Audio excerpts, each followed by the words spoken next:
श्री विष्णु की पराजय में दधीचि मुनि के शाप को कारण बताते हुए दधीचि और शिव के विवाद का इतिहास। मृत्युंजय मंत्र के अनुष्ठान से दधीचि की अव्यवस्था। शिव के विवाद का इतिहास। मृत्युंजय मंत्र के अनुष्ठान से दधीचि की अवैधता तथा श्री हरि का शिव को दधीचि की पराजय के लिए यत्न करने का आश्वासन। सूत जी कहते हैं, महर्षियों, अमित बुद्धिमान ब्रह्मा जी की कही हुई यह कथा सुनकर द्विज श्रेष्ठ नारद विस्मय में पड़ गए। उन्होंने प्रसन्नता पूर्वक प्रश्न किया। नारद जी ने पूछा, पिताजी, भगवान विष्णु शिव जी को छोड़कर अन्य देवताओं के साथ दक्ष के यज्ञ में क्यों चले गए, जिसके कारण वहां उनका तिरस्कार हुआ? क्या वे प्रलयकारी पराक्रम भगवान शंकर को नहीं जानते थे? फिर उन्होंने अज्ञानी पुरुष की भांति रुद्र गणों के साथ युद्ध क्यों किया?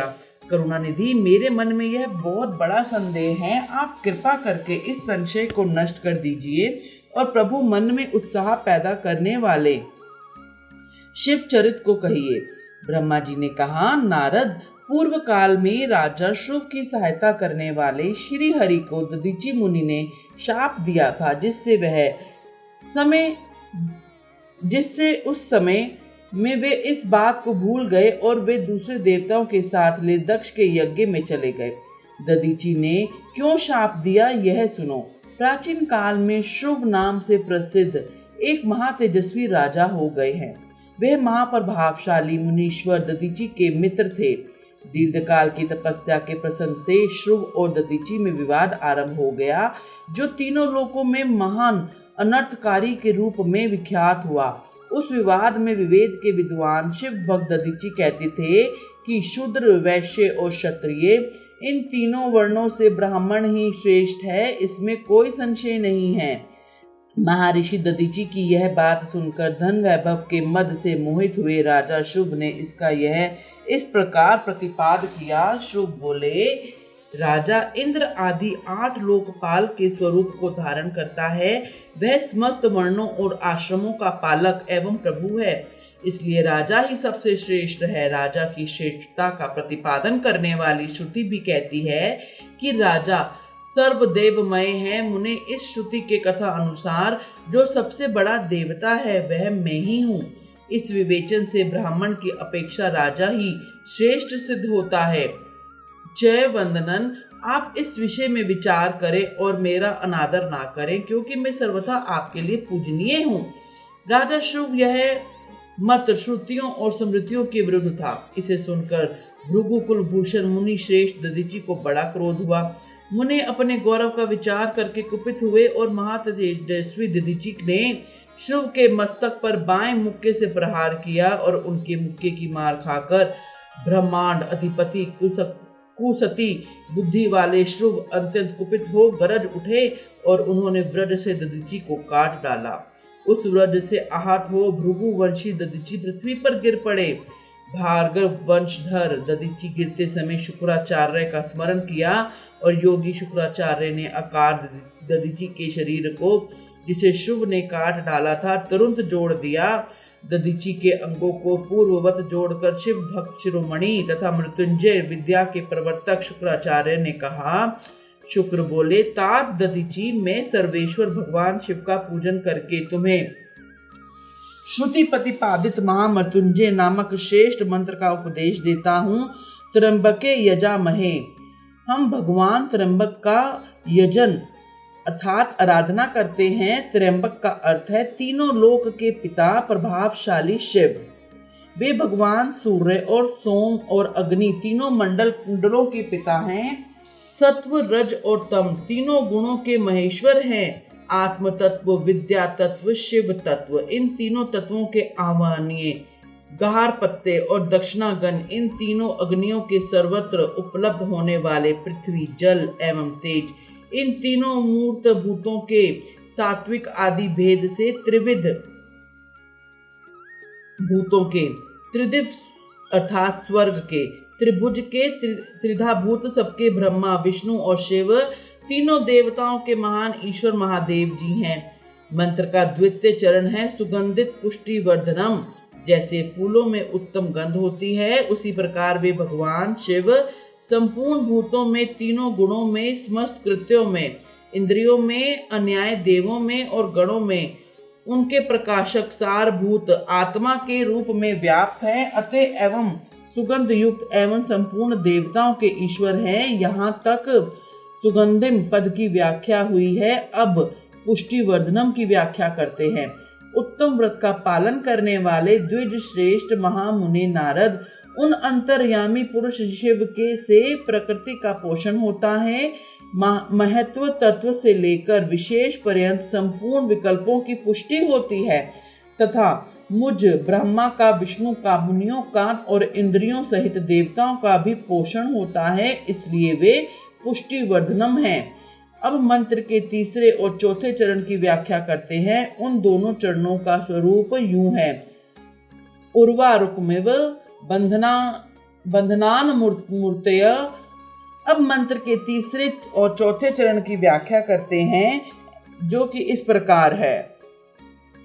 अर्थात प्रभु जैसे खरबूजा पक जाने पर लता बंधन से छूट जाता है, उसी तरह मैं मृत्यु रूप बंधन से मुक्त हो जाऊं, अमृत रूप में से पृथक ना हो जाऊं। वे रुद्र देव अमृत स्वरूप हैं, जो पुण्य कर्म से, तपस्या से, स्वाध्याय से, योग से अथवा ध्यान से उनकी आराधना करता है, उसे नूतन जीवन प्राप्त होता है। इस सत्य के प्रभाव से भगवान शिव स्वयं ही अपने भक्तों को मृत्यु के सूक्ष्म बंधन से मुक्त कर देते हैं, क्योंकि वे भगवान ही बंधन और मोक्ष देने वाले हैं।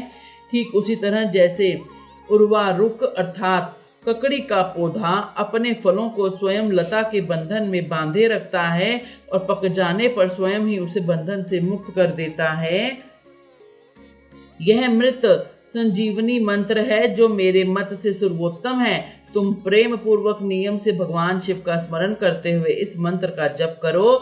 जप और हवन के पश्चात इसी से अभिमंत्रित किए हुए जल को दिन और रात में पियो और शिव विग्रह के समीप बैठकर उन्हीं का ध्यान करते रहो। उससे कहीं भी मृत्यु का भय नहीं रहता। न्यास आदि सब कार्य करके विधिवत भगवान शिव की पूजा करो। यह सब करके शांत भाव से बैठकर भक्त वत्सल शंकर का ध्यान करना चाहिए। मैं भगवान शिव का ध्यान बता रहा हूँ, जिसके अनुसार चिंतन करके मंत्र जप करना चाहिए। इस तरह निरंतर जप करने से बुद्धिमान पुरुष भगवान शिव के प्रभाव से उस मंत्र को सिद्ध कर लेता है। मृत्युंजय का ध्यान। जो अपने दो कलमों में रखे हुए दो कलशों में जल निकालकर उनमें से ऊपर वाले दो हाथों द्वारा अपने मस्तक को सींचते हैं, उन्हें अन्य दो हाथों में दो घड़े लिए उन्हें अपनी गोद में रखे हुए हैं तथा शेष दो हाथों में रुद्राक्ष एवं मृग मुद्रा धारण करते हैं। कमल के आसन पर बैठे हैं। सिर पर स्थित चंद्रमा से निरंतर झरते हुए अमृत से जिनका सारा शरीर भीगा हुआ है तथा जो 3 नेत्र धारण करने वाले हैं, उन भगवान मृत्युंजय का, जिनके साथ गिरिराज नंदिनी उमा भी विराजमान है, मैं भजन चिंतन करता हूँ। ब्रह्मा जी कहते हैं, तात मुनि श्रेष्ठ दधीचि को इस प्रकार उपदेश देकर शुक्राचार्य भगवान शंकर का स्मरण करते हुए अपने स्थान को लौट गए। उनकी यह बात सुनकर महामुनि दधीचि बड़े प्रेम से शिव का स्मरण करते हुए तपस्या के लिए वन में गए। वहां जाकर उन्होंने विधि पूर्वक महामृत्युंजय का मंत्र का जप और प्रेम पूर्वक भगवान शिव का चिंतन करते हुए तपस्या आरंभ कर दी। दीर्घ काल तक उस मंत्र का जप और तपस्या द्वारा भगवान शंकर की आराधना करके दधीचि ने महामृत्युंजय का शिव को संतुष्ट किया। महामुने उस जप से प्रसन्नचित हुए। भक्त वत्सल भगवान शिव दधीचि के प्रेम वश उनके सामने प्रकट हो गए। अपने प्रभु शंभु का साक्षात दर्शन करके मुनीश्वर दधीचि को बड़ी प्रसन्नता हुई। उन्होंने विधि पूर्वक प्रणाम करके दोनों हाथ जोड़ भक्ति भाव से शंकर का स्तवन किया। तात मुने तदंतर मुनि के प्रेम से प्रसन्न हुए। शिव चयन कुमार दधीचि से कहा, तुम वर मांगो। भगवान शिव का यह वचन सुनकर भक्त शिरोमणि दधीचि दोनों हाथ जोड़कर भक्त वत्सल शंकर से बोले। दधीचि ने कहा, देव देव महादेव, मुझे 3 वर दीजिए। मेरी हड्डी व्रज हो जाए, मेरा कोई भी वध न कर सके और मैं सर्वत्र अधीन रहूं, कभी मुझे में दीनता ना आए। दधीची का यह वचन सुनकर प्रसन्न हुए शिव ने तथास्तु कहकर उन्हें वे तीनों वर दे दिए। शिव जी से 3 वर पाकर वेद मार्ग में प्रतिष्ठित महामुनि दधीची आनंद मग्न हो गए और शीघ्र ही राजा शुभ के स्थान में गए। महादेव जी से अवैधता ब्रजमय अस्थि और अधीनता पाकर दधीची ने राजेंद्र शुभ के मस्तक पर लात मारी। फिर तो राजा शुभ ने भी क्रोध करके दधीची पर ब्रज से प्रहार किया। वे भगवान विष्णु के गौरव से अधिक गर्व में भरे हुए थे, परंतु शुभ को चलाया हुआ वह ब्रज परमेश्वर शिव के प्रभाव से महात्मा दधीची का नाश ना कर सका। इससे ब्रह्म कुमार शुभ को बड़ा विस्मय हुआ। मुनीश्वर दधीची की अवध्यता, अधीनता तथा ब्रज से भी बढ़ चढ़कर प्रभाव देखकर ब्रह्म कुमार शुभ ने मन में बड़ा आश्चर्य हुआ। उन्होंने शीघ्र ही वन में जाकर इंद्र के छोटे भाई मुकुंद की आराधना आरंभ की। वे शरणागत पालक नरेश मृत्युंजय सेवक दधीची से पराजित हो गए। शिव की पूजा से गरुड़ ध्वज भगवान मधुसूदन बहुत संतुष्ट हुए।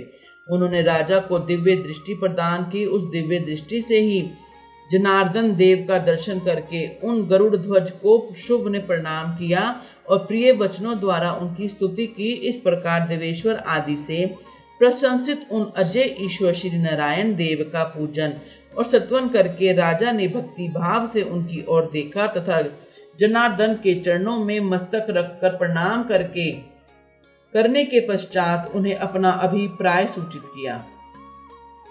राजा बोले, भगवान दधीची नाम से प्रसिद्ध एक ब्राह्मण है जो धर्म के ज्ञाता हैं। उनके हृदय में विनय का भाव है। वे पहले मेरे मित्र थे।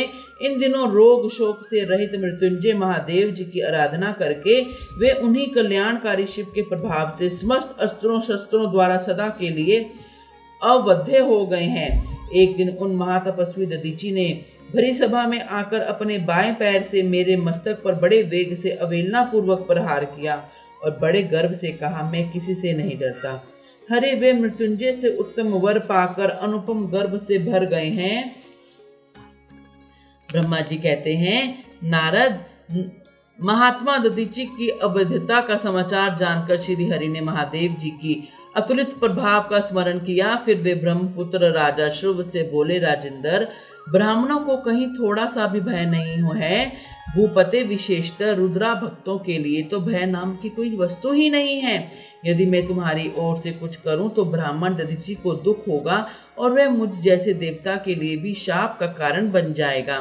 राजेंद्र, दधीची के शाप से दक्ष के यज्ञ में सूर्येश्वर शिव से पराजय होगी और फिर मेरा उत्थान भी होगा।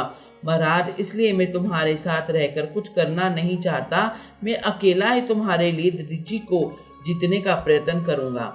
भगवान विष्णु का यह कथन सुनकर शुभ बोले, बहुत अच्छा, ऐसा ही हो। ऐसा कहकर वे उस कार्य के लिए मन ही मन उत्सुक हो प्रसन्नता पूर्वक वहीं ठहर गए। हर हर महादेव।